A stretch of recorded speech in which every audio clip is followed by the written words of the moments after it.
talk about how you as the dispatcher, gets paid, right? So you are paid by the carrier. You're going to decide your fee and your rate and how you will be paid. You can request a flat dollar amount. For example, you can say, okay, I want to make $50 off of each load that I book for you. Or you can charge a percent. The percentage of the weekly total that the carrier earns right now is the going thing. Like most people don't do a flat rate or a per load, they do a percentage. I'm seeing it anywhere from about 5% and sometimes up to 15%. I think 15% myself is a little too high. But it's totally up to you what you decide. But make sure, as Angela mentioned, in your agreement that you're listing what your fees are, your rates, and what it encompasses. Are you only booking loads for them, or are you booking loads for them? Are you doing invoicing? You want to make sure that you're paid adequate money for your time that you are going to put into this, because it's going to be a lot of time that it's going to take for you to build up reports with brokers and other dispatchers and for owner operators. So you want to make sure that you're being properly compensated for those things. Now, how you'll be paid is totally up to you. I've listed a number of things here. I want you to take in consideration that the IRS changed reporting for Cash App, Venmo, and I think PayPal. I know Cash App and Venmo for sure, that anything over $600 is now being reported to the IRS. So you will have to pay taxes on it. So again, be very, very informed on how you will be paid. My favorite, when I have dispatchers, I like to pay them through my direct deposit system, my payroll system that I use for my carriers, is to pay my dispatchers that way as well. And at the end of the year, they'll receive a 1099. It makes it easier. They're paid when the drivers are paid. The 1099 is sent out at the end of the year for all of my drivers, and my dispatchers will get his or hers as well. You can utilize PayPal, Cashmo, Venmo, Zelle, or Cash. It's totally up to you. If you receive cash or any of these payments, make sure you are transferring it or depositing it into your business account, because you want to make sure that on paper, your business is generating an income. So let's talk a little bit more about factoring companies. We've already touched on this, but I just want to make sure that you totally understand that the factoring company is on behalf of the carrier, the owner operator. The carrier, the owner operator will sell the factoring company their invoice, and then that factoring company will pay the owner operator or carrier. As a dispatcher, you do not need to sign up with the factoring company. Actually, the factoring company won't even work with you as far as payments. They will pay the carrier, the owner operator, but the carrier, the owner operator can give you rights to speak with the factoring company on their behalf. So in trucking, there are two forms of payment. That's wait to be paid. And when I say wait to be paid, most carriers are paid 30, 60, or 90 days. That's what the broker or the customer agrees to. They can be paid by quick pay from the broker, which means if, let's say, my load is $5,000 and the broker will say, okay, I'm going to quick pay you, which means I'm going to pay you today, tomorrow, or within 2 business days. However, I'm going to take 3% of that $5,000. I'm going to keep 3% and I'm going to give you the rest. Or you can be paid directly, which means they can mail you a check or they can do direct deposit, and some will pay you with a Comdata check. Again, it's totally up to the owner operator how they want to be paid. Please keep in mind that how they're paid does not affect how you're paid, because let's just say they sign up to be paid net 30. That does not mean you need to wait 30 days to be paid. Your agreement is to be paid every Friday. Every Friday, you should receive your payment. If there's an issue, you have a good rapport with the owner operator, let's say for some reason they can't pay you, they need to contact you and communicate that to you. You shouldn't have to fight them or hound them about your money. The next thing is factoring. So again, with the factoring, the owner operator will submit the invoice to the factoring company. They'll be paid the same day or the next day. Depending on what the contract is, they'll be paid 80% up to 98% of the invoice. And then they'll pay a fee of like 1.5% or 3%. When I first started my factoring company, I was brand new to the game. Our payment was 80-20, which means they gave us 80% the same day. They held on to 20% until they were paid. And then once they were paid, they sent us 18% and they kept 2%. So all in all, we received 98% of our invoice and they kept 2%. Over time, we've been in business for 7 years now. Now our terms are totally different because we're making more money and in turns making them more money. So you can negotiate better terms. So because you're not the carrier is going to be responsible for working with the factoring company. But as you become experienced and you're starting to work with different carriers, you'll be able to advise them on, say, hey, you need to go to your factoring company and say you want this, that, and the third, especially when they're new and you're seasoned. Let's go to invoicing. So you're going to do 2 forms of invoicing.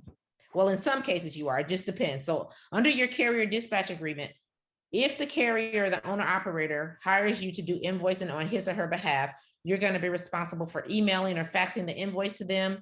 And along with the invoice, you're going to send the rate confirmation and the POD or BOL, which is the proof of delivery bill of lading.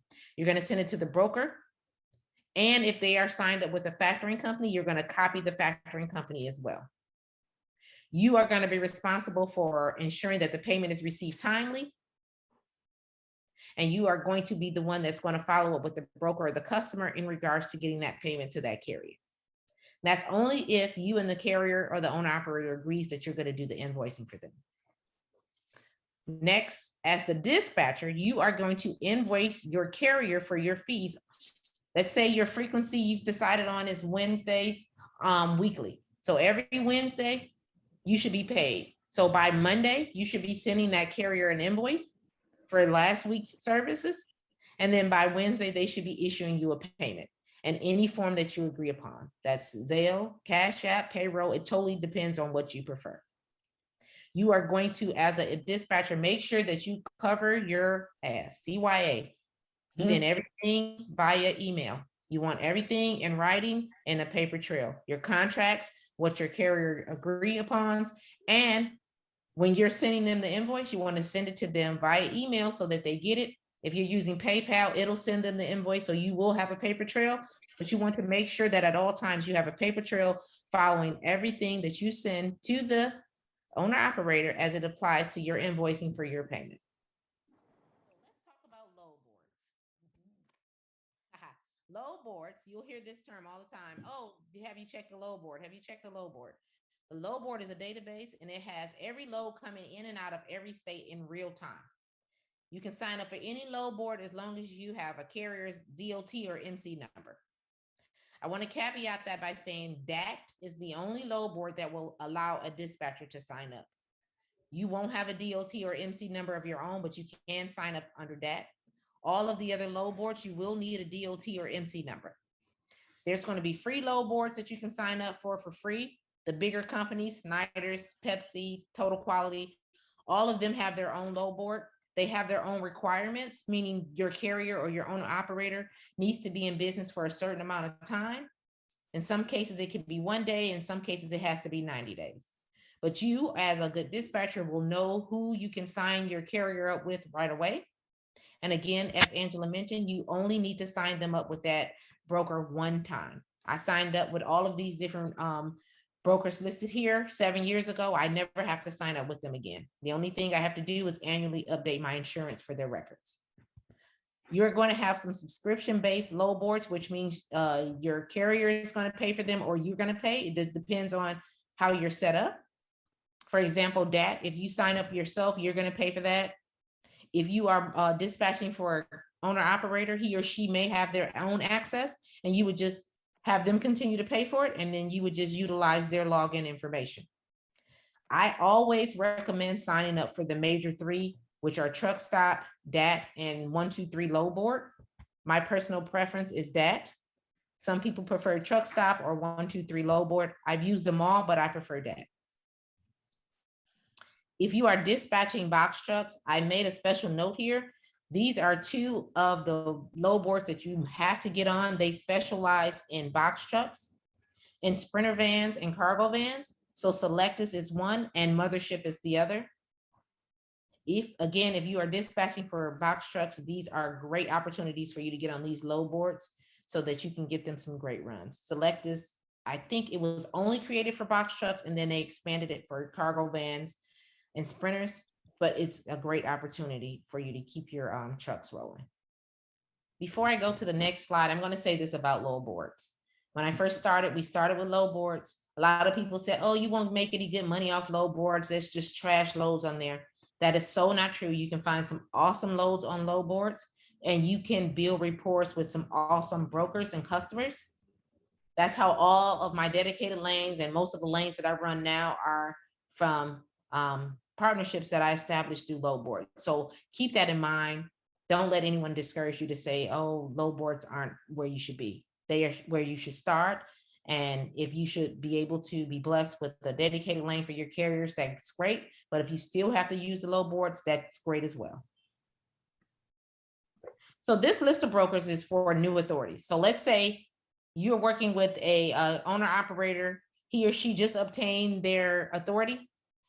They're having a hard time because they're going to have a hard time getting good loads. And that's because they're new. A lot of people won't take a chance on them. These brokers that are listed here will let them get loads, some of them day one, some of them at 30 days. I highly recommend contacting them as a new dispatcher. Let's say you have an owner operator that has hired you or contracted you to be their dispatcher.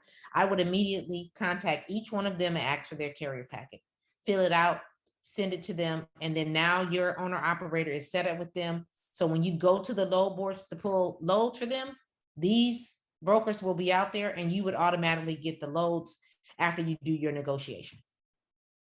If you are not signed up with them, let's just say Chop Tank, for example, you see a load on a load board, you call on it, they'll say, oh, you're not set up with us. Here's the carrier packet.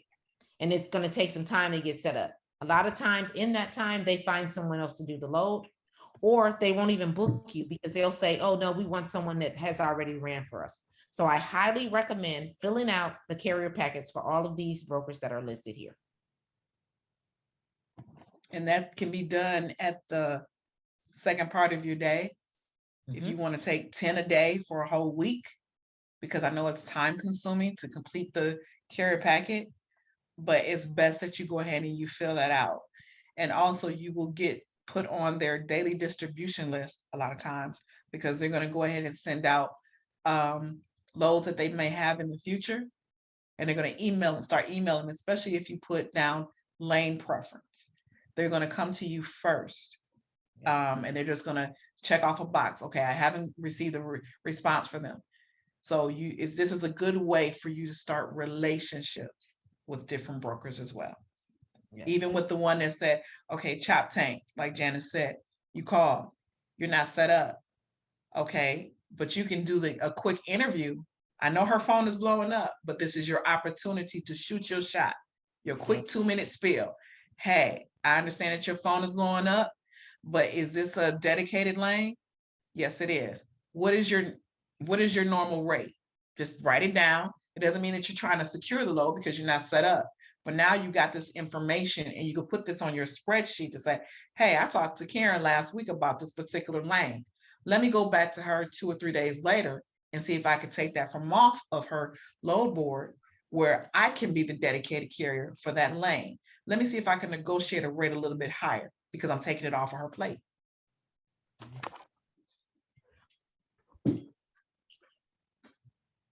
And then also keep in mind that some of their, because we're changing with technology. When I first started, all of their carrier packets were, what do you call it? Paper form. So you had to do everything by paper, printing it out. You had to print it out, scan it, email it back, or you had to fax it back to them. Now, a lot of them have a link that you would just click on and you would just fill out the information. So what I would do is request a carrier packet, start filling it out while you're on hold doing something else, and then you'll look up and it's done. So again, sign up with as many of these brokers as humanly possible. So I have some resources listed here. You have Angela and my contact. We have Leda, who is an insurance agency owner. If you have any owner operators who's looking for a quote on insurance on their equipment, you can give Leda a call. And we also have Michelle Roberts here, who is with Dunham's Tax Professional. She does taxes and she specializes in trucking. So if you, again, you want to be a value add to your carriers or to your owner operators, you want to provide them with different resources to help them. That'll make you stand out amongst other dispatchers. So use those to your advantage. So I'm going to leave you with this. No matter how hard it gets, just keep going. Because at the end of the night, as a dispatcher, you are a babysitter. I promise you, and I do not mean this in any type of way against carriers or owner operators, but they are going to expect you to hold their hands from beginning to end. Everything that goes wrong is going to be your fault. Everything that goes right is going to be, you're going to be glorified, but it's going to be your fault. You're going to have to listen to them talk for an hour about nothing. You are going to have to talk them off the ledge. You're going to have to calm them down. You're going to make calls to carriers. I'm sorry, not carriers, to customers on behalf of the carrier. You're going to have to be the beginning and the end for them. So do not get discouraged. If they yell or holler, sometimes they're going to have a bad day. You have to take in consideration, a lot of times their sleep patterns are totally different from what we're used to. They're not eating a regular meal like we are. A lot of times they're sitting in that truck by themselves for hours at a time. So you just have to humble yourself, be there for them, talk to them, and help them get their money. Because that's basically what they want. I want them to get their money, but I want them to be safe and secure at all times doing it. So with that, make sure you put the love and concern over them. But what I love about truck drivers is that I think about the fact that majority of everything that we have in our households and our day-to-day lives, we would not have if it weren't for them. If it wasn't for a truck. If it wasn't for them, we wouldn't have it. We would not, the world would stop if we did not have a truck driver. So Great. with that, I want to thank each and every one of you guys for joining INT and Overflow Logistics today. It has been our pleasure. Angela and I appreciate it. We love it. If you could, if you're not following us on YouTube, please do that, or on social media. Call us, text us, email us, let us know if you need some help, if you get stuck. Angela had to learn trucking on her own. I learned it 50% on my own and the other 50% from Angela. We are here to help. We do not try to overcharge people or charge you for every time we answer our phone. We are here to help. And this is no disrespect to the men. I love helping women because I want us to always succeed. So with that in mind, thank you so much for today.